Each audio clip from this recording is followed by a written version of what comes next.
যারা লাইমলাইটে রয়েছেন অন্তত সেই ছাত্র সমন্বয়করা যে নতুন রাজনৈতিক বন্দোবস্তের কথা বলে আসছেন, সেটি আসলে কি মানুষ এখনো বুঝে উঠতে পারছে না। গণপরিষদ নির্বাচন দাবি করছে কি সেটা, অথবা তাদের দল গঠনের জন্য বা দল পরিচালনার জন্য যে লাখো লাখো কোটি টাকা, কোটি কোটি টাকা ডোনেশন আসছে, সেই টাকা থেকে আসছে সেটি তারা প্রকাশ করতে চাইছে না। কেন প্রকাশ করতে চাইছে না? এসব মানুষের কাছে অনেক জটিল কিছু মনে হচ্ছে। আসলে জটিলতার কিছু নেই, দুর্বোধ্যতার কিছু নেই, খুব সহজ। গত 2 দিনে তাদের সামান্য 2-1টি কার্যক্রম এবং বক্তব্য বিবৃতির মধ্য দিয়ে বিষয়গুলো একেবারে পরিষ্কার। তারা কোন নতুন রাজনৈতিক বন্দোবস্তের নির্মাণ চান। গত 11ই মার্চ মঙ্গলবার রাজধানীর হোটেল ইন্টারকন্টিনেন্টালে একটা ইফতার পার্টির আয়োজন করা হলো। কাদের জন্য? ফ্যাসিবাদ বিরোধী রাজনীতিবিদ, পেশাজীবী, অ্যাক্টিভিস্ট, আলেম ওলামা এবং সর্বসাকুল্যে বিশিষ্ট নাগরিকদের জন্য। বিশিষ্ট উল্লেখ করছেন তারাই। বিশিষ্ট না হলে তো আর 5 তারকা হোটেলে ইফতারের আয়োজন করা হয় না, তাই না? এনারা অবশ্যই খুবই বিশিষ্ট জন। কারা ছিলেন? জামাতের আমির ডাক্তার শফিকুর রহমান, বিএনপি স্থায়ী কমিটির সদস্য সালাউদ্দিন আহমেদ, এবি পার্টি নেতারা ছিলেন, হেফাজতে ইসলামের মামুনুল হক ছিলেন, আরও অনেকে ছিলেন, কয়েকজন সাংবাদিকও ছিলেন। তো তাদের জন্য 5 তারকা হোটেলে ইফতারের আয়োজন। অথচ যেই গণ অভ্যুত্থানকে কেন্দ্র করে, অভ্যুত্থানের নিহত এবং আহতদের রক্তের উপর দাঁড়িয়ে, তাদের রক্তকে পুঁজি করে যে রাজনৈতিক দলের উত্থান বা গঠন কিংবা জন্ম, সেই আহত নিহতদের পরিবারের সদস্যদের সঙ্গে তারা ইফতার করলেন কোথায়? তাদের জন্য কোথায় তারা ইফতারের আয়োজন করলেন? রাজধানীর সোহরাওয়ার্দী উদ্যানে, খোলা ময়দানে তাঁবু টানিয়ে এই পরিবারগুলোর সদস্যদের সঙ্গে তারা ইফতার করেন। এবং ইফতারের আগে তারা যথারীতি বক্তব্য দিয়েছেন। আহত এবং নিহতদের পরিবারের সদস্যদেরকে তারা বলেছেন এটি তাদের আবেগের জায়গা, তারা এই আবেগ যে কোনোভাবে ধরে রাখতে চান, এই জন্য তারা ইফতার করছে একসাথে।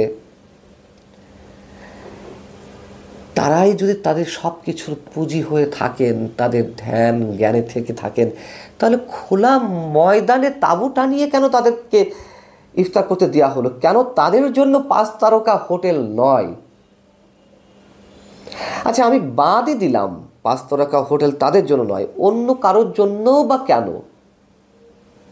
এই যে বিভিন্ন দলের বা বিভিন্ন রাজনৈতিক দলের নেতাদের নিয়ে, বিশিষ্ট বিশিষ্ট মানুষদের নিয়ে ইফতারের আয়োজন করা হলো 5 তারকা হোটেলে, সেটিও বা কেন? এইগুলোই কি রাজনৈতিক বন্দোবস্ত, নতুন রাজনৈতিক বন্দোবস্ত? এটি তারা নির্মাণ করতে চায়, স্পষ্ট। আর কি? তারা কোন নতুন বাংলাদেশ বিনির্মাণের স্বপ্ন আমাদের দেখাবে? যা বোঝার তা আমরা অনেক আগেই বুঝে গেছি, নতুন করে দেখতে হচ্ছে। এবং নাহিদ ইসলাম, এই পার্টির আহ্বায়ক, তিনি এই যে বিশিষ্ট নাগরিকদের সম্মানে 5 তারকা হোটেলে যে ইফতার পার্টির আয়োজন করা হলো, সেখানে কিছু বড় বড় কথা বললেন, যা তিনি বলে আসছেন গত কয়েকদিন ধরে। তিনি বলেছেন যে সামনে যে নির্বাচন, সেখানে একই সঙ্গে আইনসভা এবং গণপরিষদ নির্বাচন একই সঙ্গে আয়োজন করা সম্ভব, করতে হবে। পৃথিবীর কোনো ইতিহাসে আছে যে গণপরিষদ নির্বাচন বা জাতীয় সংসদ নির্বাচন একসঙ্গে করার? গণপরিষদ নির্বাচনটা কি? সংসদ নির্বাচনই যে করতে হয়, সেখানেই তো সব কিছু বিহিত করা যায়, তাই না? যা অমীমাংসিত বিষয়। তা একসাথে আবার গণপরিষদ নির্বাচনটা কি? তারা কিছুটা বোঝে, কিছুটা বোঝে না। আর এই বুঝে না বুঝে তারা রাজনীতি করতে আসছে। সরি টু সে, মানে আমাদেরকে বলতে হচ্ছে, গায়েবী আওয়াজে ফ্রান্স থেকে, আমেরিকা থেকে তাদের উপরে নির্দেশনা আসে, তারা বুঝে না বুঝে সেগুলো তোতা পাখির মতো আউড়ে যায়। গণপরিষদ নির্বাচনটা কী কারণে, কি করা হয়? এখানে সংবিধান প্রণয়ন করা হয়, তাই না? সংবিধান লেখন করা হয়। তাহলে বা জাতীয় সংসদ নির্বাচন দিয়ে কী করবো? আগে সেই সংবিধানটা রচনা করে সেই গণপরিষদের অধীনে জাতীয় সংসদ নির্বাচন করা যায়। বিষয়গুলো তো এই, কি উল্টা পাল্টা বোঝাচ্ছে। আমরা একটু আগে বললাম যে আমাদের দুর্বোধ্য মনে হয় অনেক কিছু। দুর্বোধ্য মনে হওয়ার কিছু নেই। এই যে বললাম তারা আসলে কোন ধরনের বন্দোবস্ত কায়েম করতে চায়। এই যে গুজামূলের বন্দোবস্ত, এগুলো স্রেফ তাদের স্লোগান, তাদের পুঁজি, এবং তাদের একমাত্র পুঁজি এই মুহূর্তে হচ্ছে আওয়ামী বিরোধী রাজনীতি। এর বাইরে আর কোনো পুঁজি তাদের নেই। আর একটা পুঁজি আছে অবশ্যই, সেটি অভ্যুত্থানে নিহত এবং আহতদের রক্ত। সেটিকে কথায় কথায় ব্যবহার করে তারা রাজনীতি করার চেষ্টা করছে, ক্ষমতায় যাওয়ার চেষ্টা করছে। নাহিদ ইসলামরা যে কথাগুলো আবার তাদের দলকে যারা লাখ লাখ কোটি টাকা বা কোটি কোটি টাকা ডোনেট করছে সেগুলো প্রকাশ করতে চাচ্ছেন না। রয়টার্সকে দেওয়া সাক্ষাৎকারে গত 7 মার্চ রয়টার্সকে দেওয়া সাক্ষাৎকারে তিনি সেখানে কি বলেছেন, দল কিভাবে পরিচালিত হচ্ছে, তিনি বলেছেন যে আমাদের আর্থিক বিষয়ে সমাজের যে সচ্ছল মানুষ ও শুভাকাঙ্ক্ষীরা রয়েছেন তারা মূলত আমাদের সহযোগিতা করছে। তো সহযোগিতা করছে, প্রকাশ করুন, নাম প্রকাশ করুন, কোত্থেকে টাকাগুলো আসছে, কারা সহযোগিতা করছে, কিন্তু সেটা করবে না। সেটি না করে তারা এর আগে একটি অনুষ্ঠানে নাহিদ ইসলামই বলছিলেন যে যারা অর্থায়ন করছেন তাদের নিরাপত্তার জন্যই তাদের নাম প্রকাশ করা হচ্ছে না। কি আশ্চর্য ব্যাপার! যারা অর্থায়ন করেন বিভিন্ন রাজনৈতিক দলগুলোকে আমরা জানি কারা করেন। এই যে যারা বড় বড় ব্যবসায়ী, হাজার হাজার কোটি টাকার মালিক, তারা তো শুধুমাত্র একটি দলকেই ডোনেট করে তা তো নয়। এরা ঘুরে ফিরে আওয়ামী লীগ করে, বিএনপি করে, জামাতকে করে, আরও অনেককে করে, আমরা জানি তো।